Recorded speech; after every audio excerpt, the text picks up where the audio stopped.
Olá, galera! O assunto da aula de hoje é crônica. Acompanhe!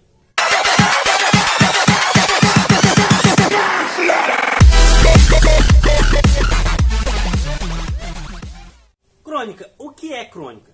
Crônica vem do latim, isso assim mesmo, com H, né? Vem do latim e tem a mesma raiz da palavra cronologia, da palavra cronômetro, ou seja, tem a ver com o tempo.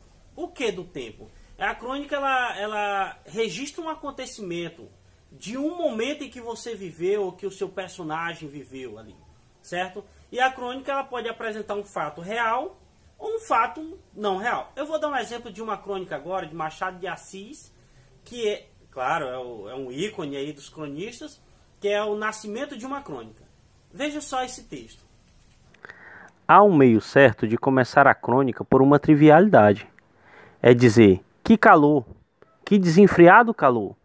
Disse isto, agitando as pontas do lenço, bufando como um touro ou simplesmente sacudindo a sobrecasaca.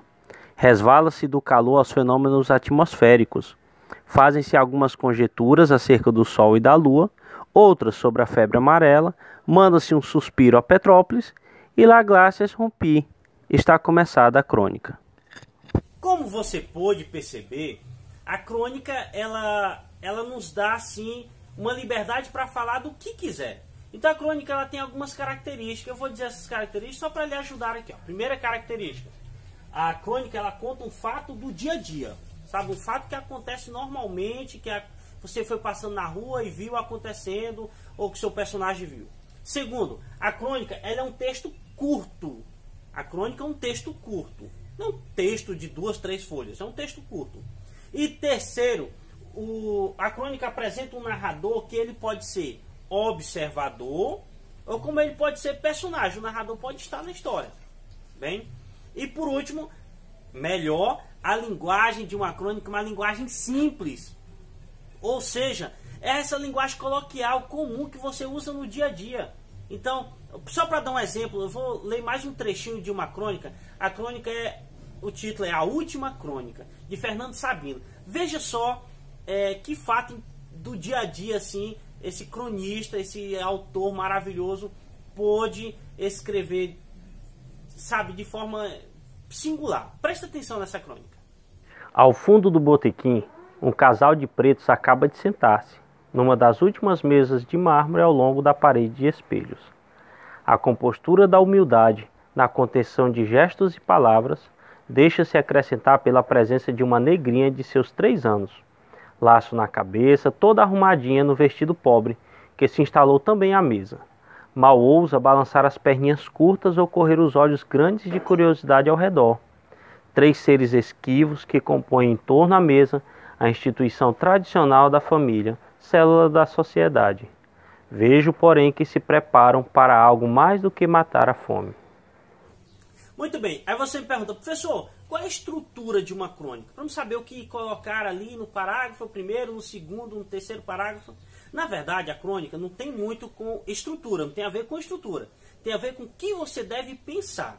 A primeira coisa que você deve pensar, eu vou até escrever aqui, é no acontecimento. Então, vamos fazer de conta que você vai escrever uma crônica de algo real. Então, você foi passando na rua e viu uma criança em frente a uma sorveteria e essa criança estava mal vestida e sei lá, queria tomar um sorvete ali. Tá ok. A segunda coisa que você deve prestar atenção são as circunstâncias. Você deve pensar nisso. As circunstâncias, vou colocar aqui, ó. As circunstâncias. Quais são as circunstâncias que levaram aquela criança a estar ali? Você percebeu, ela era uma criança pobre, uma criança que não tinha dinheiro naquele momento, ou ela nunca tinha dinheiro, não sei. Então, você vai pensar segundo nas circunstâncias. Terceiro, os sentimentos. Os seus sentimentos, os sentimentos que a criança estava tendo ali, os sentimentos das pessoas que estavam ao redor. Você vai tentar, de alguma forma, transmitir isso na sua crônica. E, por último, você pode até colocar uma reflexão, que crônica ela tem isso aí, ela mexe com a sensibilidade do cronista e de quem está lendo também. Então, tem que haver uma reflexão. Né? Então, você pode falar na sua crônica sobre uma desigualdade social, Você pode falar na sua crônica sobre a dimensão de um problema que a criança tem para a dimensão do problema de um adulto, que para um adulto um sorvete não é nada, é muito barato, e uma criança já tem uma dimensão assim de que é muito caro, ela não vai conseguir o dinheiro de comprar, entendeu? Então a vantagem da crônica é essa, é que você fica com liberdade para escrever. Veja essa outra crônica aqui, também de Machado de Assis, chamado Um Caso de Burro. Presta atenção nessa crônica aqui para você ver. Entre a grade do Jardim da Praça, 15 de novembro, e o lugar onde era o antigo passadiço, ao pé dos trilhos de bondes, estava um burro deitado. O lugar não era próprio para remanso de burros, donde concluí que não estaria deitado, mas caído. Instantes depois, eu ia com um amigo, vimos o burro levantar a cabeça e meio corpo. Os ossos furavam-lhe a pele, os olhos meio mortos fechavam-se de quando em quando. O infeliz cabeceava, mas tão frouxamente que parecia estar próximo do fim. Então viu como é gostoso você ler uma crônica, você produzir uma crônica? Então a crônica, você não precisa seguir uma estrutura. O que você precisa é ter sensibilidade para saber os acontecimentos, você ter um outro olhar para os acontecimentos. Por exemplo, eu vou dizer mais ou menos aqui qual é o objetivo da crônica. Primeiramente, o objetivo da crônica ela é ensinar. Eu vou até escrever aqui, ensinar. Primeiramente, ensinar. Segundo, refletir, né? Você pode refletir, você pode comover, você pode sensibilizar as pessoas.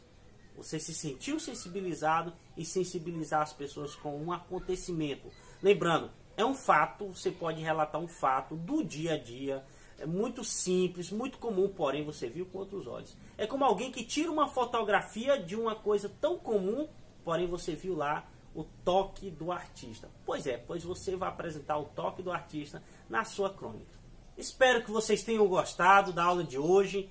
Compartilhe, comente, se inscreva, gente, no nosso canal. Ajuda-nos a divulgar, ajude-nos a divulgar esse canal para que possamos também ajudar outras pessoas.